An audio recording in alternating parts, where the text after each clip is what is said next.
Hey everybody, I hope you're having a great night on the first rollout of life groups, and probably by this time you've had some snacks and gotten to know each other, and I just hope it's a great night for you so far. Well, what we're doing is meeting in homes, and part of this is to talk about the sermon and not talk about the bad parts or things I could improve on. I'm sure there's a lot of that. But primarily using this talk it over sheet. So your group leader, the pastor, has some questions.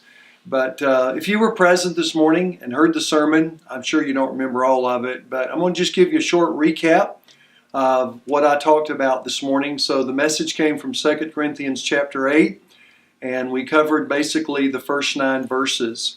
And the passage dealt with the need for the Corinthian church to step up and get back on track with giving their offerings or their giftings to the church in Jerusalem, a church that was struggling, a church that was going through a really hard time. And so Paul wrote to the Corinthian believers, and he first of all wanted to motivate them, and he motivated them first by talking about the churches in Macedonia. And he chose these churches, the Macedonian believers, because of some of their characteristics or attributes. Primarily, they were known for begging to give. Now that's really unusual when somebody begs to give, but they were impoverished themselves. They were very poor. They had a lot of needs, but they really wanted to support that offering. And so Paul talked about this church, and I encourage you this morning to consider their spirit of giving, their generosity, and how this is a picture. These Macedonian believers provide a great picture of what it looks like to be generous. And then we looked at not only this picture of generosity, but Paul reminded these Corinthian believers that they are gifted in so many areas, and they are big on spiritual gifts. And he told them, since you excel in everything else, try to excel in the grace of giving. But then I think the real punchline came, or the real, what Randy Alcorn talks about is a shock value of some passages on money. Paul talked about the gift that Jesus gave, that although he was rich, for our sakes he became poor, and how through his poverty we are enriched.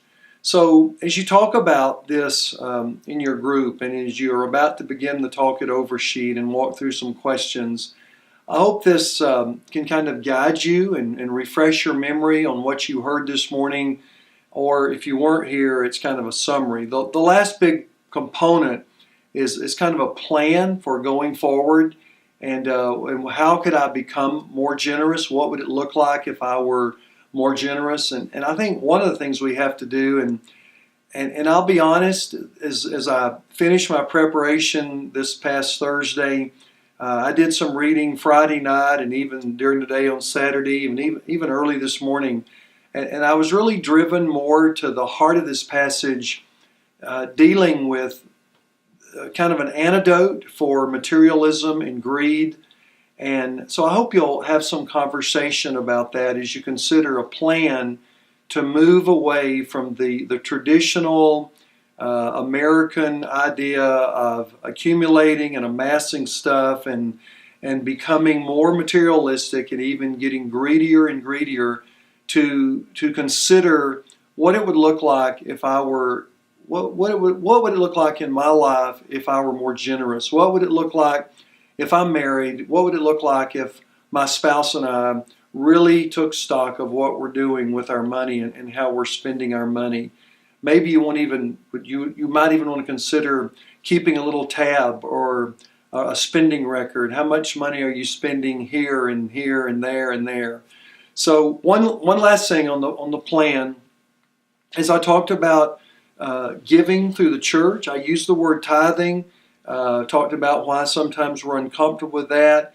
But tithing is simply a tenth. It's a systematic plan to give, whether you do that weekly or monthly or quarterly, but it's some systematic plan of giving a tenth of my income to the church or through the church. There's certainly a lot of other great areas where gifting is important, But I just looked at that one component of generosity, and that is systematically, proportionately setting aside a sum of money that we call a tithe, or the Bible calls a tithe, as a starting place in giving that. So just taking a quick glance in my notes at the questions, there are 5 questions that you're going to be looking at tonight that your group leader is going to walk you through.